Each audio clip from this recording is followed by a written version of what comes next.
Good afternoon, everyone. I'm Mark, Sandeep, and Andrew. It's a real pleasure to be here today. I actually recently moved to Toronto from Montreal, and this is my first time back, so it's a real pleasure.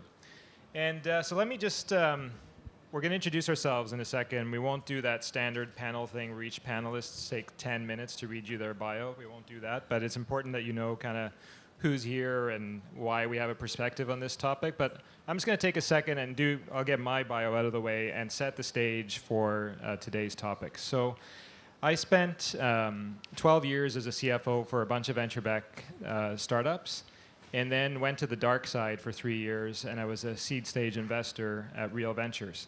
And while I was at Real, I would go across the country and meet entrepreneurs, many of whom would say to me, hey, what can I do to build my ecosystem? I want to build a community. I want to give back. What can I do? And I would tell them all the time, like, just build a company. Just like, stop coming to events. I mean, come to Startupfest, but stop coming to events and just hunker down and build a really great company. And anyway, I just decided that I would take my own advice. And so I recently left Real and have joined FreshBooks. If you guys don't know FreshBooks, we're like a startup that's almost 10 years old. We still think that we're at the top of the first inning in terms of our overall opportunity, so we feel like we have a lot left to do, but we truly aspire to get to $1 billion in revenue, let alone a company that's worth $1 billion in the next few years. And so what we're going to discuss today is very near and dear to my heart. But before we drill into it anymore, I'm going to turn it over to Sandeep and Andrew to introduce themselves. Hi, I'm Sandeep from Felicis. We're based in Palo Alto. I live in San Francisco, and we have an interesting story. We started about 7 years ago. My colleague Aiden left Google and started Felicis, literally investing 25, 50, 100K of his money. And part of the reason he started doing that is because he noticed that there was a gap in venture. Even though the startup costs were collapsing, people kept raising more and more money for random reasons, and kind of left a gap at the early stage of the market. So it's been 7 years now. We've raised 3 funds, and we've invested in about 130 companies all across the world. And we did a few things differently, couple of things differently. Everyone wants to find great companies, but where we differed from the rest of the market was we said we're going to only focus on a few areas, and we're going to try and find them wherever they are. And we said we're going to be geo-agnostic for a team of 3, which is really hard, getting on a plane every single time, and we're going to be stage agnostic. So it was a very, very different take on the investing market. But we're having a great time, and we found some great companies all across. We have about 47 companies exit our portfolio, which is non-trivial, and then a whole raft of them still going strong. These guys are a portfolio company, and we have a bunch of other amazing up-and-coming ones. So looking forward to sharing some of the things that we've learned over the years. Awesome. I'm Andrew. I'm Chief Operating Officer of an education startup called Top Hat. Fortunate enough to have Sandeep and a few other great investors, both in Canada and Silicon Valley. Quick background on me. So I'm an engineer. Went to the University of Waterloo in Canada. Made the maybe interesting choice of going to work for McKinsey, management consulting firm, right after engineering, and was kind of working with these large corporate clients. We did a lot of work in media, working with these large companies that were trying to kind of move money around and make kind of big decisions. But the engineer in me at that time was just frustrated that I wasn't building anything, and started to see my friends coming out of school building very exciting companies. And so thought that what I needed to do, the right decision was move to San Francisco and learn how to build a company. And so I did that about 3 years ago. Moved up to San Francisco, joined an early stage startup called Top Prospect. Kind of went through the early customer, find your first customers, develop your first revenue, and see if you can scale it. Turned out we couldn't scale the business, but I learned a few things down there. One, I started to realize that a lot of what I thought I was going to get out of being in San Francisco already existed in Toronto and in Waterloo and other places that I had come from. And there were a few key things that I thought you could bring back to that ecosystem to really help accelerate. And we'll talk about some of those now. But during that process, I kind of started to look at, where I really wanted to spend my time, one, in terms of industry, I got very passionate about the education space. I did some work with the Khan Academy and a couple of education startups down in Silicon Valley. And my mom is a teacher, my grandfather's a teacher. I don't have the patience to be in a classroom, but I really wanted to go and have an impact in that space. And I saw, the exciting opportunity of technology there. And two, I really wanted to go and help develop the ecosystem back in Toronto. And so about a year and a half ago, I met the guys at Top Hat. They were looking for somebody to open a San Francisco office and to help scale the business. And so I did that, opened the office, helped to raise our round and scale up our sales and marketing efforts. And then over the last 6 months, I've kind of actually started to move back. So I've just moved back to Toronto, where we've established our executive team and are really kind of building up our headquarters. And if you guys don't know what Top Hat does, we're a classroom technology company. So we use cell phones to help keep audiences and students engaged in large university lectures. So instead of sitting there and every so often one person puts up their hand to answer a question, everybody can pull out their phone, answer a question, and the instructor, the professor knows exactly what the lay of the classroom is, and the students actually get the chance to think through things and problem solve rather than pass out in the back or play on Facebook. Awesome. Thank you, guys. So hearing the bios, we actually probably should have sat in reverse order, because Sandeep's in Silicon Valley full-time. Well, he's on a plane a lot, but he lives in Silicon Valley. Andrew divides his time between Canada and Silicon Valley. And at FreshBooks, we're trying real hard to build a company where everyone is based in one roof in Toronto, but we visit Silicon Valley pretty regularly. And this is germane to, obviously, the topic, because the whole topic is how do you build a market-leading billion-dollar company outside of Silicon Valley? And the reason why we're talking about that is obviously that Silicon Valley is dominant, right? The venture ecosystem is based out there. All of the big industry giants, or a large number of them, are based there. And so you may think to yourselves as you're trying to start your own company, well, I can't build something that is on par with the Googles and Facebooks of the world. But I guess what I'm hoping will come out of this is that you think differently at the end of the panel, right? Skype came from, I forget which Eastern European country, but, Estonia? Yeah, exactly. So Rovio, which I'm hoping Sandeep will talk about, is from Finland. And, there's just so many other companies that have come, have also, built market-leading billion-dollar companies from, all over the world. And, many of the companies that are being built today, when I started out in startup land, we had to build these big direct sales teams. We had to be where the customers were. We did sales calls. And the world is changing now. We find and serve our customers anywhere and everywhere online. And that means that, you can build a company anywhere. And so that certainly for me is very encouraging. So what we're going to cover today, and it's going to be free-ranging, and this is a small group. So rather than wait till the end if there's questions, if you have a question at any point in time, just put up your hand and we'll take it. We're going to talk about, why big companies matter. We're going to talk about, we've got some folks who've spent a lot of time in Silicon Valley. What can we learn about how companies are built in Silicon Valley that we can apply here? And then just, drill into the recipe. How can you go about building a billion-dollar company? So that's a lot in 35 minutes, so we're going to talk really fast. So yeah, let's just talk about why big companies matter. And I'm going to give you one stat that I read, and then just turn it over to the guys for their thoughts. There's a book that, if you want to build a billion-dollar company, there's a book that I highly recommend you read called Blueprint to a Billion. That actually probably, we could have just read the Cole notes for that, and that would have been the talk here today. But, a really interesting stat that came out of that. 5% of the companies that went public since 1980 that hit $1 billion, 5% of the companies that went public since 1980 hit $1 billion in sales. Those companies account for 2/3 of the total value of the public stock market. So 5% of companies equaling 2/3 of value. What that tells us is obviously what we know, right? Technology is a winner-take-most or a winner-take-all domain. And if you can truly build something, break out and big enough, then, massive things happen. So that sounds a bit self-evident, but maybe I'll turn it over to the guys. Your thoughts on why big companies matter, why the audience here should be aspiring to build the next billion-dollar company. I think everyone wants to build a big company. So I'm kind of think of the question as, if you could build $1 billion company versus 10, $100 million company, what kind of impact would that have on a community? And if you just look to Israel, for example, Waze just broke out, right? And it was the first billion-dollar exit that came out of Israel. And before that, everyone said Israel can only do security, it cannot do consumer, right?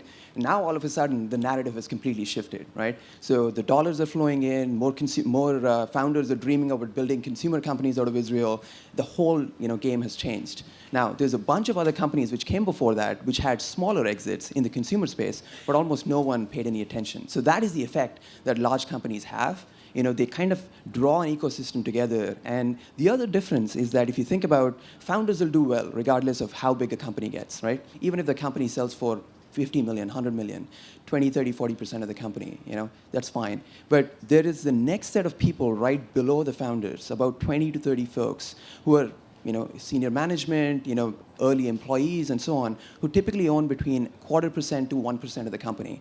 Now, there's a huge difference with a $100 million exit, which could just be a down payment on a bigger house, versus a $5 to $10 million exit for you, which basically means that you're entirely financially free to go do whatever you want. And most of those people tend to start companies. So there's many, many, many different reasons why one large company is better than a bunch of smaller companies. And by the way, those are not mutually exclusive. What ends up happening is there's a whole raft of smaller companies that happen as a result as well.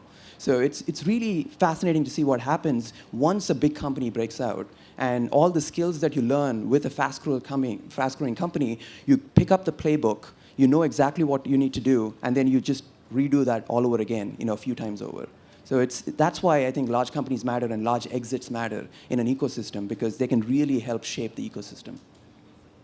Yeah, I'd completely agree. I mean, I think the most important thing is being able to show other entrepreneurs and other peers that it's possible to do that, right? If I can go and look at someone, we look at the guys at FreshBooks and the business that they've built, and they came from the exact same kind of background, same advantages, same disadvantages of building that company. And if you can look at it and say, yeah, I can do this, right? This is not some genius, silver spoon, privileged kid in Silicon Valley that's building a business. There's somebody who I would go have beers with that is now having a lot of success. I met the guys at Instagram when they were Bourbon, before they kind of made their pivot, and just regular dudes. And then they kind of changed things and had $1 billion outcome. But when you can look at people and say, I've met those guys, there's really nothing different, there's no reason why I can't do that, that has that catalyzing effect that Sandeep was talking about on an ecosystem. And then the other piece, so one piece of it is you go and you can create this kind of mafia effect of, everybody knows the PayPal story of, PayPal exited to eBay for $1 billion, and then almost everybody involved with that company went on to create much more valuable businesses over the next 10 years. So that's great. You spin off a bunch of phenomenal entrepreneurs. You also get that management talent, that operating talent that is hard to develop. So there's very few people that have taken a marketing budget from a few $1,000s to a multi-million-dollar marketing budget, or scaled a sales team from 5 people to 1,000 people.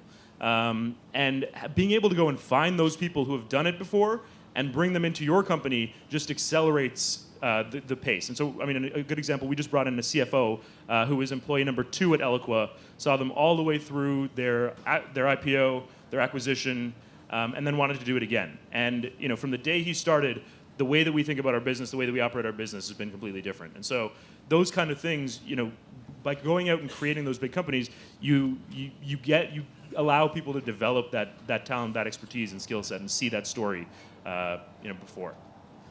That's awesome. So just quick show of hands, how many of you here are from Canada?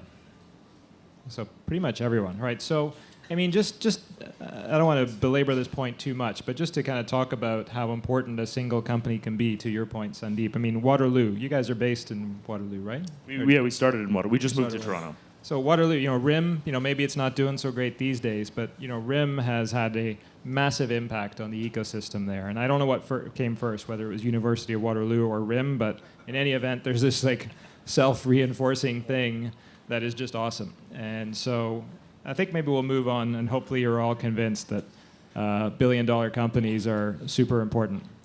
So let's maybe talk about, we have an investor who's based in the Valley. Andrew spent a lot of time there. What can we learn? What can the folks in the audience learn? And maybe this is kind of getting into the recipe of building a billion-dollar company as well. So maybe we'll kind of hit both at the same time and just go deep on it. But Sandeep, you see a bunch of companies. You're invested in a company, at least one company that has to be worth $1 billion in Rovio. You probably got a few others that are on the path. I mean, what observations, what have you learned over time from your vantage point? Yeah, I think the Valley does a few things well, and I think you have to remember that it has an unfair advantage because it's several stages ahead of where most ecosystems are, right? Because you can actually find people.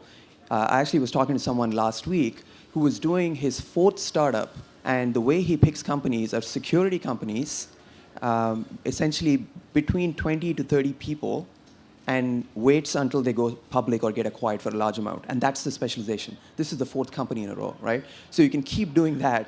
And so Toronto is not there yet, and Waterloo is not there yet, but they will get there. So there's a few things which I think helped the Valley. One was immigration, which I think Canada is doing a really good job of. Government research, right, and education, Stanford and all the research institutes. The other thing which is really interesting is large companies have actually done really well in terms of research, right? So this is where kind of Nokia and RIM lost the plot, right? If you look at Google and Apple, they're still innovating. They're still creating the next generation platform companies because you can create other stuff on top of these companies. They're the only ones who kind of have the budget to make it happen. It's really difficult to create self-driving cars from the outside, right? Because you need a lot of capital in order to make that happen. But they can take those moonshots. So if RIM had done that and Nokia had done that, then we would have had like a whole wave of mobile app companies potentially, as opposed to like Apple doing it. So I think that's one of the things which is interesting because the rest of the pieces people have picked up. They picked up that you need a good technical school. They picked up that you need government credits. Canada is doing immigration really well.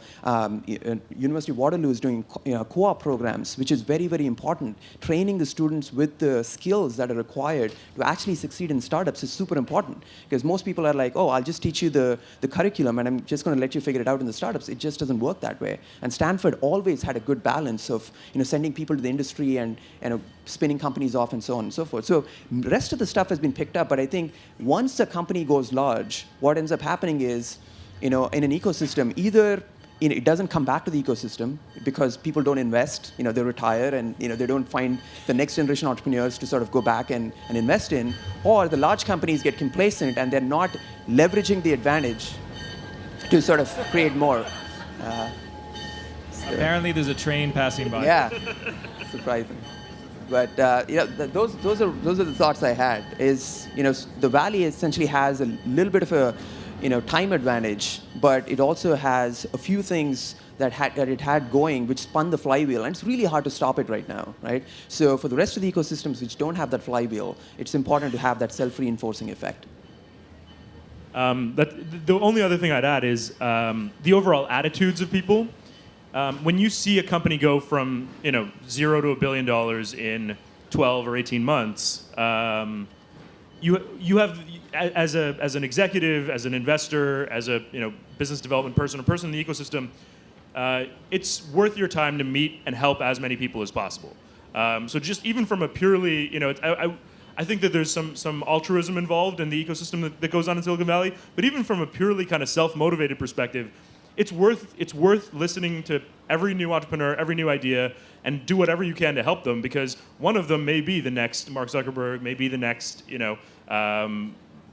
entrepreneur that builds this massive company. And so there's this attitude of people taking a flyer on somebody that they've never met or comes with a good recommendation and really investing time and resources to mentor them. And that also goes along with the angel investment community. I mean, I think a lot of and this is improving in Canada as we get more sophisticated and kind of have more of these exits. But a lot of the early angel investment came from people that weren't former entrepreneurs, that didn't see companies go through this rocket ship, and so their idea of how they evaluate a company, their idea of how they work with an entrepreneur, and what a good outcome is, was very different than the idea of a lot of early stage angel investors who are basically just looking, who are typically part of an exciting story and are just looking for another potentially exciting story and they want to be part of it. That's great. So, maybe let's switch gears and actually talk about how you go about building a billion-dollar company yourselves. Now, just want to manage expectations. We don't have a checklist for you. I have not personally done it yet. I'm trying to do it. But we definitely have some thoughts about how you go about doing it. And, there's a few elements. Obviously, it starts with an idea that is really big and targeting a market that's really big, and it's then you need to have the right people, and then inevitably you need capital. And so we can unpack each of those elements. But, certainly from our vantage point at FreshBooks, our take on how you build a billion-dollar company is that you do it slowly. Our 10th anniversary is coming up in January. We spent 3.5 years in the founder's parents' basement. There were 6 people at the end of that. We have yet to raise institutional capital. So, if you read too much TechCrunch, you end up thinking that, hey, I just need to pump this thing full of steroids, and I need to just move down the valley, and I'm going to have the next Instagram. And those things clearly do happen, right? Instagram happened in an alarming time frame. But I think that if you're engineering for that, you're probably going to be disappointed. And, we did not build FreshBooks with a billion-dollar vision at the outset. If you don't know what we do, and I'll be a very short commercial, we're essentially cloud accounting for small business folks. So folks that sell their time and expertise for a living, that don't want to use traditional accounting software. We've got a really easy thing for them to use. We have a huge customer base, but we have built it really slowly over time. And we didn't have this vision. We just, the founder built it because he was solving his own problem. He had a web design agency, and he was using Word to do invoices, and he saved over an invoice, and he couldn't get it back, and he was so frustrated that he just built something. And I guess, the message from that is that the path to building a billion-dollar company doesn't have to start with this crazy, game-changing billion-dollar idea. It just has to start with solving your own problem and passionately getting, one customer at a time. But maybe I'll get you guys to chime in. I mean, your thoughts. Let's start with you, Andrew. I mean, you're in the process of trying to build a market leader now. Clearly, with the pedigree of the CFO that you've brought on, you've got big ambitions. So maybe your thoughts on how you're going about building a billion-dollar company. Yeah, I mean, it's very, very similar, right? So our founders we started 4 years ago. One was a recent grad out of the University of Waterloo. One was a PhD student and actually TAing classes, and realized that the university lecture experience was just not evolving. It hadn't evolved in 50 plus years. Maybe PowerPoint was the one, piece of technology that had made its way in, and that probably isn't necessarily a step forward. But every other way you learn or consume content outside of the classroom was.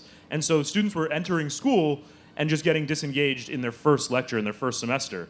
And they weren't looking for kind of a passive experience. And so came up with this idea that we can actually go and solve this problem. And the fact that everybody now has a cell phone, some technology with them, we can go in and solve the problem that we had faced both as students and as instructors, to help engage students and improve that experience.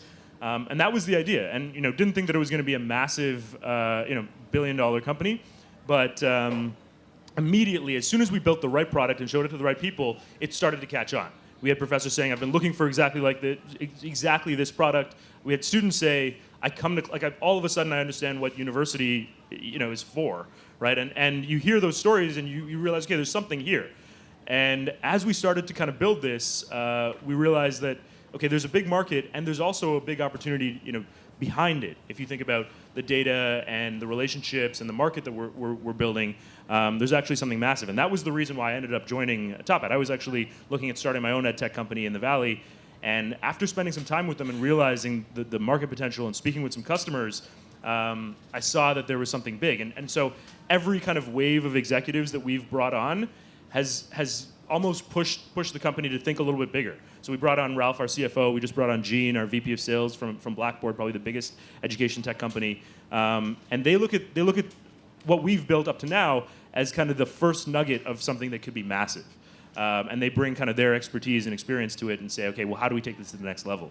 And that's how we've gone about it, and that's how we'll continue to go about it. And so, Sandeep, I mean, you guys clearly have what sounds like an above-average track record of spotting companies that can become billion-dollar companies. You're in Rovio, you're in Shopify, Top Hat. I mean, what elements do you look for? What gives you a sense that, hey, this thing could be really massive? I think it's really difficult to say right up front. I'll be honest with you. Even if you talk to a lot of founders, they themselves don't know how big a company can get. But I think what ends up happening is that they're obsessed with an idea. If you talk to, for example, I had the fortune of actually talking to a lot of companies, a lot of founders, whose companies have become huge now, even though we didn't invest in all of them. And I was thinking about that, and if I remember all those conversations, one of the common things was they said something which was ambitious right up front, right? And it was not obvious at the time. If you talk to like Peter, in Rovio, back in the day, he was talking about 1 billion fans. He had 10 million downloads, right? He was talking about 1 billion fans, not 1 billion downloads. And people were like, that sounds crazy, right? And then he got them to 100 million. And then it's like, okay, we were getting closer. And every single time I would send him an email saying that, congratulating him on the next milestone, he would just write back with one sentence, it's a good start. Every single time, right? No matter how many, he hit half a billion, he hit 1 billion, 1.5, it doesn't matter. Every single time is like, it's a good start because he still hasn't hit his goal. And it's similar. Like if you look at Toby from Shopify, we asked him to do a video interview a while back, when we had invested. And I'm really glad we saved that because I was going back to some of the things that he said. He said that in 20 years, when I go back and look at my business, I don't want to be embarrassed with the way I built it. Right? I thought it was really interesting. It's like, who thinks about 20 years from now, I'm actually going to go back and look at my business and say, I'm embarrassed by something that I did. So really, really, really long-term thinking, right? That's what most of these entrepreneurs share.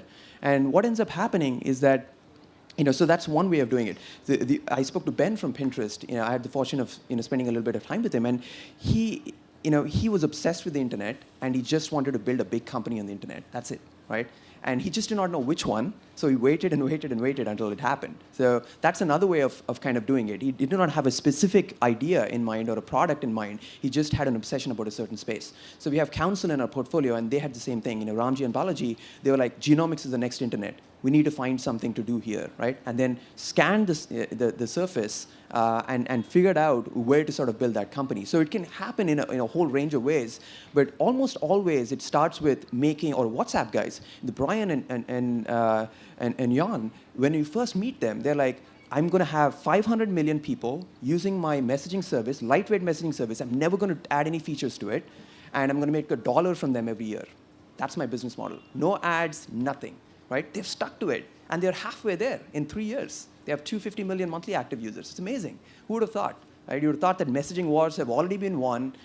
They've been fought so many times, from ICQ to AOL to Yahoo Chat to Gmail, right? Skype. How many messaging companies can you create? But they're like, no, there is a chance for a mobile-first company, and this is why, and this is the way we're going to make money. And they've delivered. So it's just, and I think when you look back and why that happens is when you have that kind of focus and you're able to quantify that focus. The first thing is, if you have to build a valuable company, so it turns out, Mark talked about this, the number one company takes all the value, right? So by setting that goal, you're constantly pushing towards number one. Number two is that when you define a certain goal, you kind of narrow the solution space because there's only a few ways to get there. Because WhatsApp, once you've set yourself 500 million users, or Rovio 1 billion fans, you cannot spend money on marketing, right? Or you cannot spend money to acquire the user, rather, right? So you have to do it through, ingenious marketing or whatever else. So what you've done you've cut off, certain possibilities. But that's actually a good thing for you, because turns out every path is difficult, no matter what you do. By cutting off the solution space and focusing on a narrow path, you basically go at it with complete conviction, right? And if you're right, the rest of the market doesn't even realize. You've blazed a new path, and no one even catches up to you. If you're wrong anyway. It doesn't matter. So. I'll just jump in, and then we'll go to my next question for Andrew. I mean, just to reinforce that point about focus, I mean, at FreshBooks, we made a conscious decision. We only want to serve service-based businesses, so people who sell time and expertise, who have 10 or fewer employees. That's our market. We don't want to do restaurants, e-commerce, other merchants. Now, if we're wrong, we're out of business. If it turns out that service-based businesses don't want to use our stuff or something better comes along, we're screwed. But we have made that bet so that we can go really fast. So I completely agree with that. But so Andrew, I mean, you have the COO title at Top Hat, so you're charged with building and managing teams. And maybe you're starting to live this now, but could you talk a bit about how are you doing that? Are you able to get the early stage folks to scale at the pace that the company's scaling? Are you switching in and bringing in different types of talent over time? Like, how are you managing that? Yeah, I mean, we're very, I guess, strategic or focused around how we build our team, both in terms of the breadth of experience, the skill sets, the attitudes of people. The biggest thing is we've got a company culture around success and kind of customer excellence, and so being obsessed about solving our customers' problems. And we think about our customers as being professors. Our primary customer is how do we make their lives easier? How do we make them better at their jobs? And so people that share that from a culture perspective. But what we've done is, we've had a number of early stage folks continue to scale with the company and figure out what they love doing and what they do better than anybody else, and then slot into that role. And then as we've kind of determined, okay, now we need real sales leadership because we've got a serious sales force and we're going to win big deals. We need serious marketing leadership because we now have a marketing budget to work with. We'll go and find those people that share kind of the values, but may have the experience that they can bring to bear. And so we have a really interesting mix of founder people that were there, our founders and myself that were there fairly early. And then very, very experienced people that have been through companies, through IPOs and everything. And then this other wave on our executive team of people that are stepping into that role. So our chief product officer, our VP of engineering, they were working with slightly smaller companies or in a smaller role and have stepped into that role, and they're kind of, this is their breakout in kind of the tech world. And so the way that we've thought about it is, we need to go out and get the absolute best people that are passionate about solving this problem for our company and for our customers, and are going to use this company as kind of their platform to build their career, and being able to sell that to get the top talent. Awesome. So we are in the last 5 minutes, so if you were shy to ask a question, by all means, and otherwise we'll keep going. Yes, sir.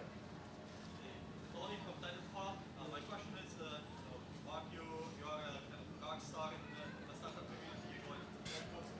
How important it is to get celebrities or people who have done it before, build billion-dollar companies, to get on your team if you are a early-stage startup in order to get to that next stage?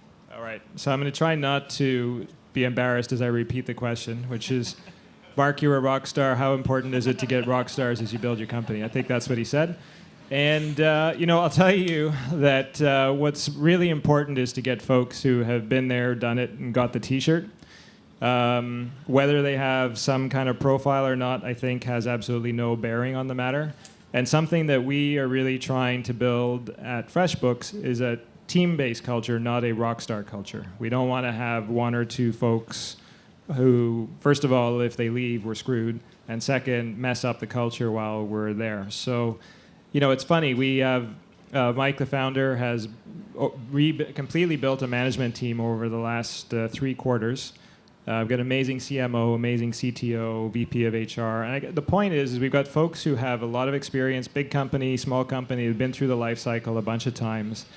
And there's no ego. There's no politics. There's just everyone hangs out. The CMO lives a block from me. We ride in together all the time. Our families hang out. And if you're really building something for the long term, you need that focus on a team-based culture.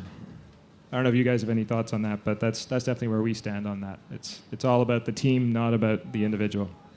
Yeah, and one of the other things that happens is, as your company becomes more and more successful, especially post-product market fit, you can hire those rock stars. You can get those experienced hands. It's funny because most of the early stage hires, I've noticed, tend to be based on loyalty much more than competence. And the later stage hires tend to be purely, much more on competence than, anything to do with loyalty. And also, the early stage ones tend to be much more horizontal, general purpose folks. And later stage might tend to be much more specialized.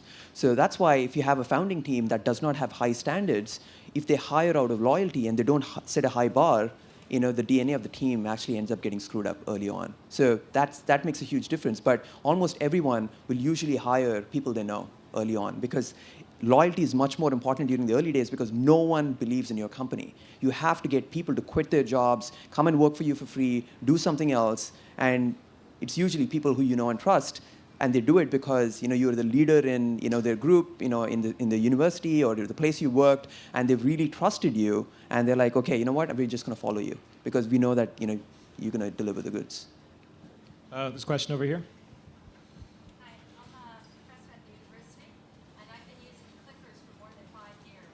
And across faculties in our university, we've bought and we're using it, so we're engaging our students. It's not something that's just recent. So I'd like to ask you, how does Top Hat differ from clickers, and how can you convince me and other deans to put aside all the money we've invested in buying clicks and purchasing clickers, as opposed to investing in Top Hat?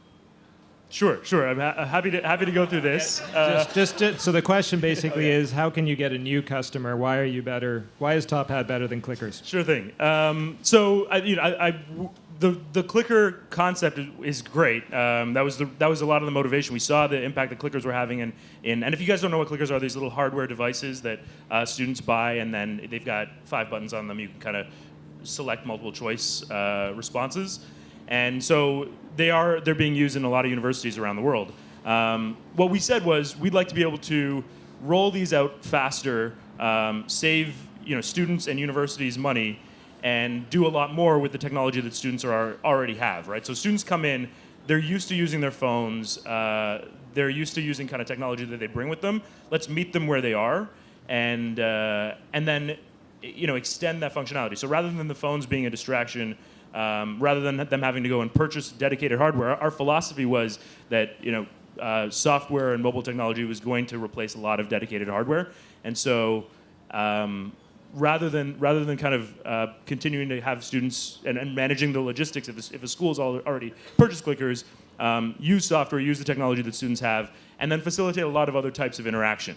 And then the one other thing that is really resonating with our customers is we can actually tell the data that we capture, we can aggregate and actually tell some really interesting insights around attendance patterns. We can tell you who's sitting in class, who's paying attention, which concepts they understand, and those kind of things. And so being able to go and provide that back to the student, back to the institution, can really help drive student success. And so this is how we think about, in terms of building a big company on a consumer kind of focused application, understanding the value of the data that you're capturing and how to present that to your customers to make them better is it's a good way of going out and building that billion-dollar company. One last question. Okay, yeah, no, you were talking a lot about company culture and stuff like that. I'm just wondering if you think that, how you feel about remote work, like people working from home, and can there be a successful company that's completely remote, or is the office environment necessary for success? Got it. So the question is, how important is it as you're trying to build a great company and trying to build culture, how important is it that you're all kind of working together in one office versus working remote? Is that right? Yeah. So we have a very particular point of view on this at FreshBooks. We're 120 people now. We have a very deliberate strategy that we want everyone under one roof for as long as possible. We think that is what is going to contribute the most to our culture. Every single employee who joins FreshBooks spends their first month on the customer support line, answering calls, responding to emails, and we just feel like you get ingrained and immersed in our culture if you spend time doing that and just get to spend time with folks afterwards. How about you, Andrew? Yeah, so we would love to have everybody under one roof. I think that would be the ideal. I agree that you're at a big advantage when you do that.